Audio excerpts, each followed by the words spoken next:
Bonjour à tous, ravie de vous retrouver aujourd'hui pour une nouvelle séance de yoga. Aujourd'hui, nous allons travailler entre autres la position Dhrityasana, qui est la position de la fermeté, avec différentes solutions pour justement réussir cette position. Donc spéciale dédicace pour Sophie qui m'a demandé un peu d'aide sur cette position.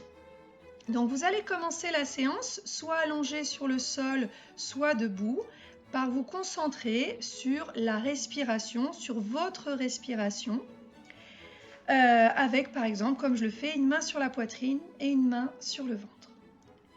Petite salutation au soleil, inspiration, je lève les mains, expiration, je descends. Petite salutation au soleil avec la position de la joie, une nouvelle position qu'on va découvrir ensemble dans cette vidéo. Donc vous relâchez bien le dos, les jambes sont légèrement fléchies, tranquillement, chaque coude dans chaque main. Je relâche, j'inspire, je relâche, j'expire.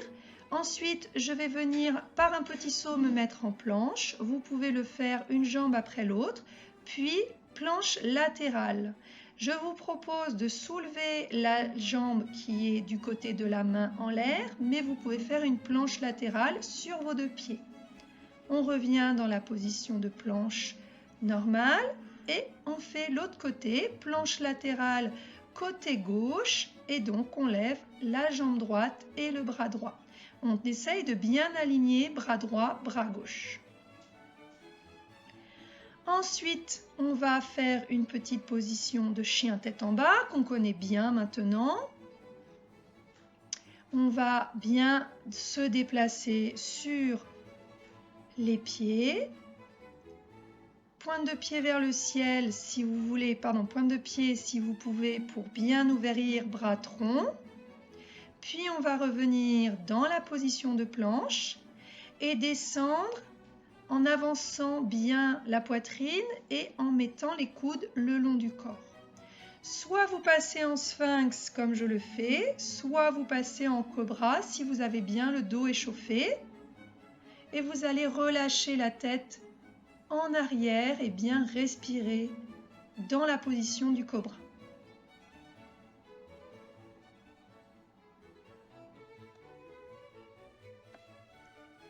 À nouveau, un chien tête en bas.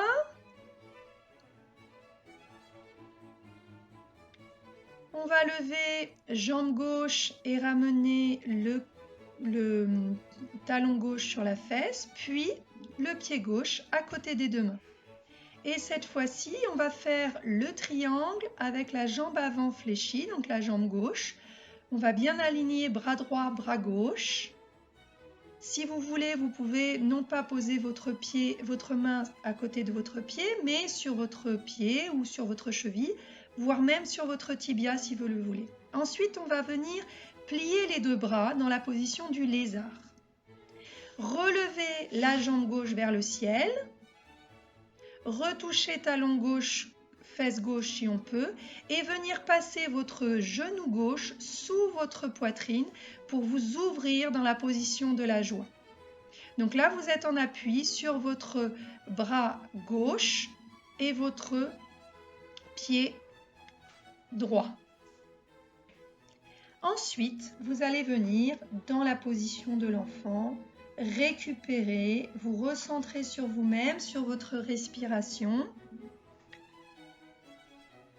et apprécier les effets qu'a eu sur cette posture, sur vous, sur votre corps. On va ensuite, comme à notre habitude, passer en chien tête en bas, bien ouvrir bras tronc et soit par un petit saut, soit une jambe après l'autre, ramener les pieds vers les mains et se relever jambes fléchies. À nouveau, on va apprécier, vous pouvez marquer une petite pause, les effets de la posture sur vous, puis passer de l'autre côté. L'inspiration, je lève les bras au ciel, je pose les mains, j'inspire, je relâche, j'expire, puis soit une jambe après l'autre, soit un petit saut, je me retrouve en planche. Et là, je vais directement passer dans la position du cobra. Vous avez la possibilité de vous mettre juste en sphinx. À nouveau, un chien tête en bas, belle ouverture bras tronc, chacun s'écoute et je lève la jambe droite. Talon droit, fesse droite, puis je ramène le pied droit à côté des deux mains, soit je positionne ma main sur mon pied, soit au sol, et une belle ouverture, un bel alignement, bras droit, bras gauche. Si j'ai des soucis, si j'ai mal à la tête, je ne regarde pas ma main, je regarde devant moi. Le lézard en pliant les deux mains côte à côté de la jambe droite. Puis à nouveau, je relève la jambe droite vers le ciel. Talon droit, fesse droite. Et je ramène la jambe droite sous le bassin pour à nouveau avoir une belle ouverture, la position de la joie. Je suis en appui sur ma main droite et mon pied gauche. À nouveau, position de l'enfant, je relâche, je respire, je vois les effets qu'a eu cette position, cet enchaînement. Je profite de l'instant présent.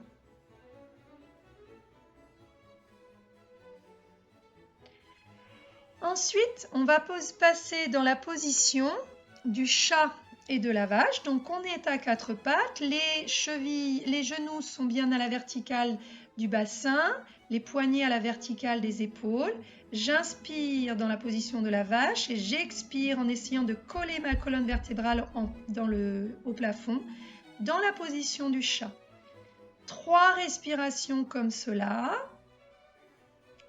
avant de passer au travail de l'arc. Donc, nouvelle position. Pour ça, je viens me mettre à plat ventre sur le sol. Je peux récupérer avec le front sur mes paumes de main. Et je vais commencer avec la jambe droite. J'attrape ma cheville droite avec ma main droite et je me redresse en soulevant mon genou droit et ma poitrine. Je relâche, je respire bien dans la position avant, toutefois, et je passe du côté gauche. Donc inspiration, expiration, je respire bien dans la posture.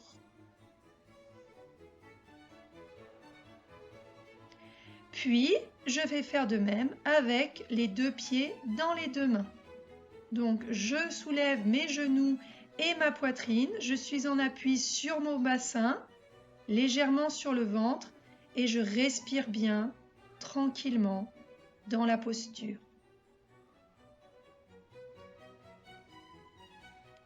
Je peux voir les effets qu'a eu cette position de l'arc, préparatoire à la position de la fermeté. Ensuite, je vous propose d'utiliser différents matériels. Alors l'idéal, ce serait d'avoir 2 briques. Peut-être que vous n'en avez pas, moi je n'en ai qu'une. Donc j'ai pris ce que j'avais sous la main, des bouteilles, des poids. Vous utilisez ce que vous avez. Vous pouvez également prendre 2 livres.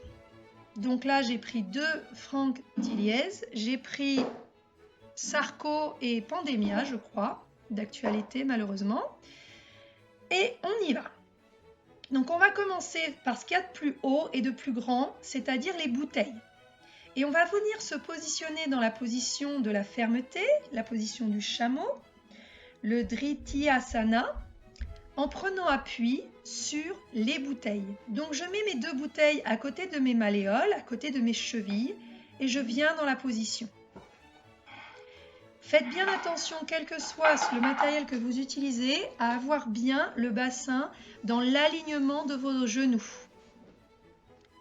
Vous pouvez voir dans les séances précédentes, je vous ai mis des photos de la position idéale dans la position du chameau. Donc, j'installe mes livres.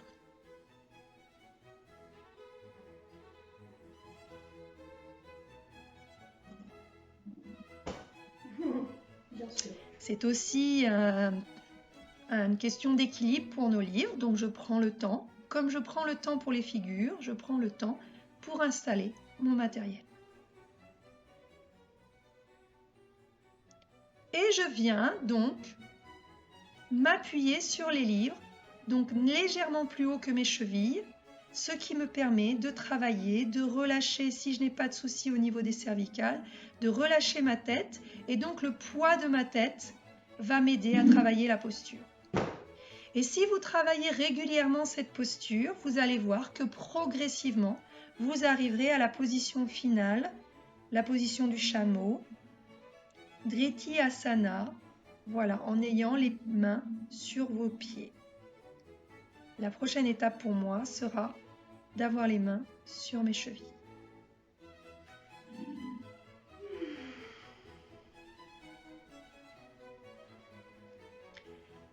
Ensuite, on décale un peu son matériel.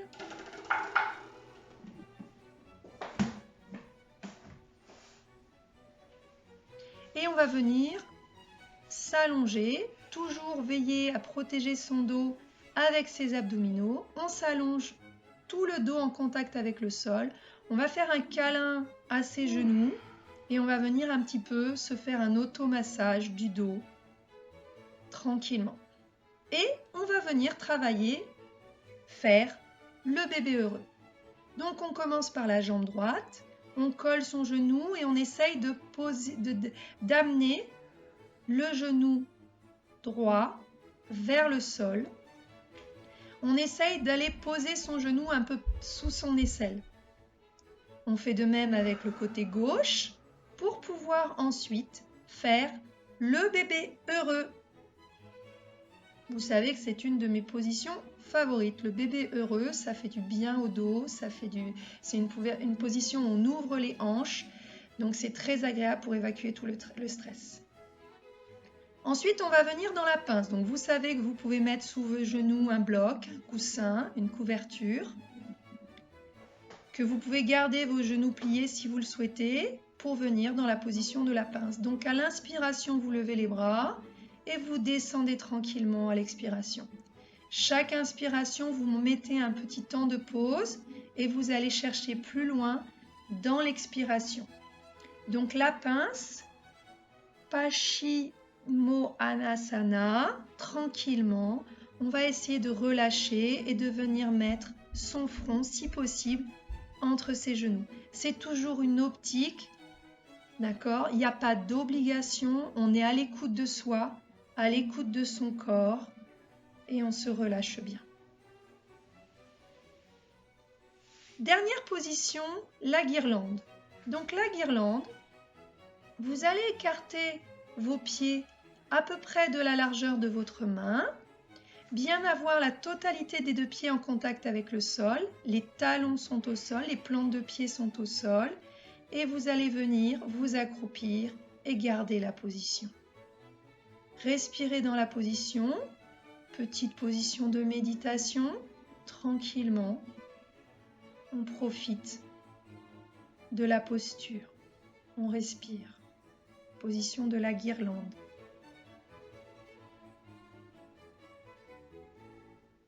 Inspiration, je me redresse. Expiration, je profite vraiment de ce moment.